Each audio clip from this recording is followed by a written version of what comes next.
साथियों, ये जीव विकास के क्वेश्चन हम कुछ बताने जा रहे हैं।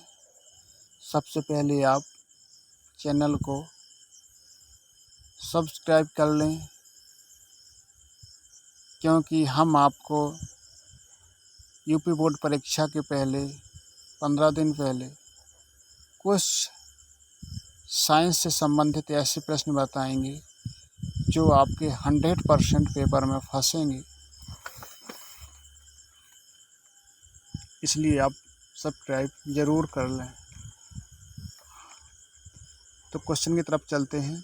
स्वतः जननवाद का खंडन किस वैज्ञानिक ने किया? तो ये आपका लुईस पाश्चर ने किया। किसमें? लुईस पाश्चर ने किया, डी ने। जीवन की उत्पत्ति हुई, तो सीधी बात, जीवन की उत्पत्ति जल में हुई। जीवन की उत्पत्ति सर्वप्रथम आदि सागर में रासायनिक यौगिकों के संश्लेषण के फलस्वरूप हुई। इस कथन के जो प्रतिपादक थे वो कौन थे? तो आपके ओपेरान थे। ओपेरान ने सबसे पहले बताया कि आदि सागर में, प्रिमिटिव सी में रासायनिक यौगिकों के संश्लेषण के फलस्वरूप जीवन की उत्पत्ति हुई। ये ओपेरान साहब ने बताया। विकास के दृष्टिकोण से मानव से सबसे निकटवर्ती कौन है? तो मानव का निकटवर्ती है चिंपांजी। इसकी ट्रिक रटना हो तो बताते हैं, मामा, माची, मांगो और माओ। तो यानी कि मैन, आदमी किससे निकट हो गया? आदमी, मानव से मानव। मानव के निकट फिर इसके बाद दूसरे नंबर पे आते हैं, यदि ये ऑप्शन में नहीं है मानव से मानव, तो चिंपांजी। तीसरे नंबर पे आते हैं मानव के फिर निकट आता है गोरिल्ला, फिर माओ।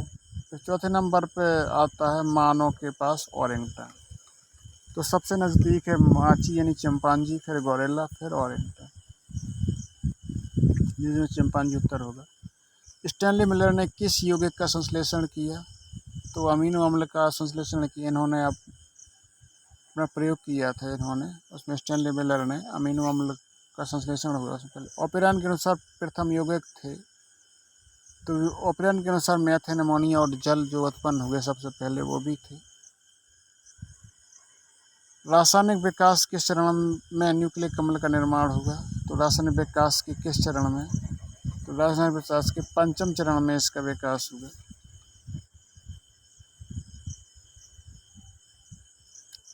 कोई सर्वेट्स बनता है तो सीधी बात वसा तथा प्रोटीन के कणों से बनता है। कोई सर्वेट्स कैसे बनता है? वसा तथा प्रोटीन के कणों से। कीट, पक्षी और चमगादड़ के पंख किस प्रकार के अंतर्गत अंग आते हैं? ये बहुत इंपॉर्टेंट क्वेश्चन है। ये बहुत इंपॉर्टेंट क्वेश्चन है। तो कीट, पक्षी और चमगादड़, कीट, पक्षी, चमगादड़ समवृत्ति अंग के पास आते हैं। समवृत्ति माने उत्पत्ति में भिन्न होते हैं लेकिन कार्य में समान होते हैं, क्योंकि कीट के पंख और चमगादड़ के पंख, पक्षियों के चमगादड़ पंख हड्डियों से बने होते हैं, इनकी हड्डियों से नहीं बने होते हैं, इसलिए ये कार्य तो एक ही है इनका, उड़ना। समवृत्ति, इसमें लिखा है समवृत्ति यानी कि उत्पत्ति, उत्पत्ति में भिन्न। इसमें सम लिखा है तो सम का उल्टा कर देंगे भिन्न, तो उत्पत्ति में भिन्न, कार्य में समान, ये इसका ट्रिक हो जाएगी। मानव में पाए जाने वाले अवशेषीय अंग कौन है? तो ये सभी हैं। अक्कल, राह, निषेचक झिल्ली। निषेचक झिल्ली कहाँ पाई जाती है? आँख में पाई जाती है। अक्कल, राह तो तुम जानते हो। पुच्छ का सिर कहाँ पाया जाता है? पीछे रीढ़ की हड्डी के नीचे पाई जाती है, सभी होता है इसका।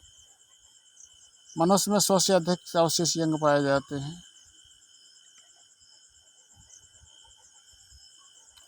पूर्व केंद्रीय कोशिका का निर्माण हुआ पूर्व केंद्रीय यानी कि प्रोकैरियोटिक कोशिकाओं से, तो न्यूक्लियोप्रोटीन से हुआ इनका निर्माण। फिलॉसफी और जूलॉजी से ये लामा जी है, लामा फेल, इससे लामा फेल हो जाएगा। तो फिलॉसफी और जूलॉजी की लेमार की पुस्तक है, लैमार्कवाद का मुख्य आधार क्या है? उपरोक्त लक्षणों की वंशागत ही होता है इसका, क्योंकि इन्हें कहा कि जिस अंग का ज़्यादा उपयोग हुआ उसी का विकास हो गया। इनका उदाहरण है जिराफ। जिराफ ने अपनी गर्दन ऊपर कर करके पेड़ पौधों की पत्तियां खाना कर दी। पहले वे बकरी जैसा था जिराफ, फिर जैसे जैसे नीचे पेड़ों की पत्तियां खाना शुरू कर दी तो नीचे की पत्तियां सब समाप्त हो गई, थोड़ी और ऊपर लगने लगी, फिर ऊपर की इसने उठा कर पैर खाने लगा। फिर इस प्रकार से इसकी लंबी गर्दन होती गई, पेड़ों की जो पत्तियां हैं निचली से होती समाप्त होती गई।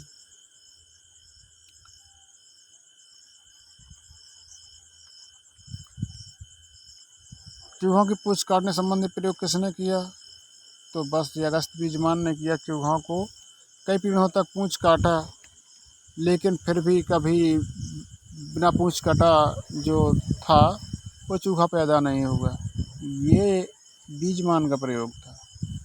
प्राकृतिक वर्णन द्वारा जातियों के विकास की परिकल्पना दी। तो जातियों के विकास की जो परिकल्पना दी वो डार्विन साहब ने दी, क्योंकि ये प्रकृति वर्णन इन्होंने डार्विन ने ही दिया। प्रकृति वर्णन डार्विन ने दिया। प्रकृति वर्णन का सिद्धांत प्रतिपादन करने वाले वैज्ञानिक फिर भी वही डार्विन है। जातियों की उत्पत्ति और जातियों organ of species, organ of species के लेखक थे डार्विन।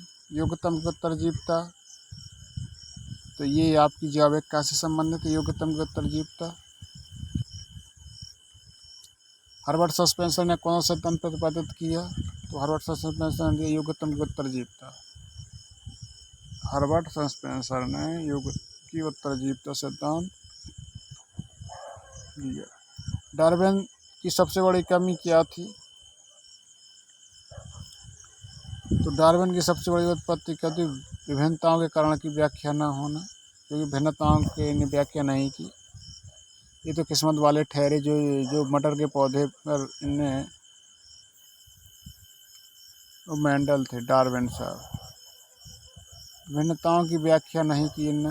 जीवाश्म होते हैं, विलुप्त जीवों के अवशेषों को हम जीवाश्म कहते हैं। पेरिपेटस किनका संयोजक है? तो एनिलिडा सरीसृप एवं स्तनधारियों की पेरिपेटस बीच की कड़ी है, सरीसृप और स्तनधारियों की।